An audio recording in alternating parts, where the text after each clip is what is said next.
വിവരങ്ങളുമായി ബിജു പങ്കജ് ചേരുന്നു. ബിജു പങ്കജ്, നമസ്കാരം. ഇത് ചോദ്യം ചെയ്യൽ ഇപ്പോഴും തുടരുകയാണോ?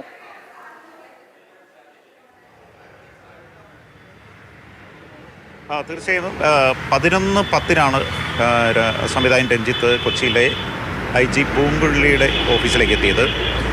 അവിടെ ഈ രഞ്ജിത്തിൻ്റെ ലൈംഗിക അതിക്രമ കേസ് അന്വേഷിക്കുന്ന സംഘാംഗങ്ങളെല്ലാം ഉണ്ടായിരുന്നു.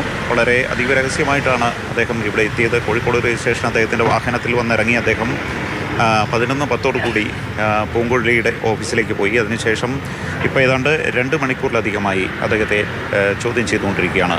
ബംഗാളി നടിയുടെ ലൈംഗിക അതിക്രമ പരാതിയിലാണ് ഇപ്പോൾ അദ്ദേഹത്തെ ചോദ്യം ചെയ്തു. ഒരു പക്ഷേ ഈ ഹേമ കമ്മിറ്റി റിപ്പോർട്ടിന് ശേഷം വന്ന ലൈംഗികാതിക്രമ പീഡന കേസുകളിൽ നിരവധി പ്രമുഖർ, സംവിധായകരും നടന്മാരുമടക്കം പ്രതികളായിട്ടുണ്ട്. അതിൽ ആദ്യത്തെ ചോദ്യം ചെയ്യലാണ് ഇപ്പോൾ നടക്കുന്നത്. എന്തായാലും നേരത്തെ അദ്ദേഹം ഹൈക്കോടതിയിൽ ഹർജി നൽകിയിരുന്നു. അപ്പോൾ പ്രോസിക്യൂഷൻ പറഞ്ഞത് അറസ്റ്റ് ചെയ്യാൻ പറ്റുന്ന തരത്തിലുള്ള അല്ലെങ്കിൽ ജാമ്യം കിട്ടാത്ത തരത്തിലുള്ള വകുപ്പുകളൊന്നും അദ്ദേഹത്തിന് ചേർത്തിട്ടില്ല.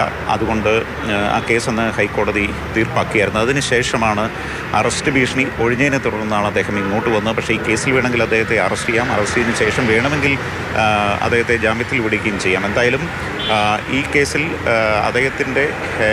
അദ്ദേഹം 15 വർഷം മുമ്പ് പാലേരി മാണിക്യം എന്ന സിനിമയിൽ അഭിനയിക്കാൻ വേണ്ടി ബംഗാളി നടിയെ ക്ഷണിക്കുകയും അതിനുശേഷം ഈ തമ്മനത്തെ ഫ്ലാറ്റിൽ വെച്ച് അവരോട് ലൈംഗികാതിക്രമം നടത്തി എന്നാണ് അവരുടെ പരാതി ഉണ്ടായത്.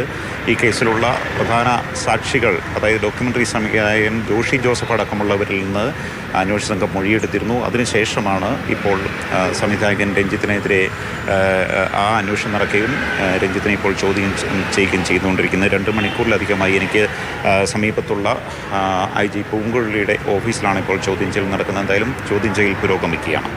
ശരി, ബിജു പങ്കജാണ് വിവരങ്ങൾ നൽകിയത്.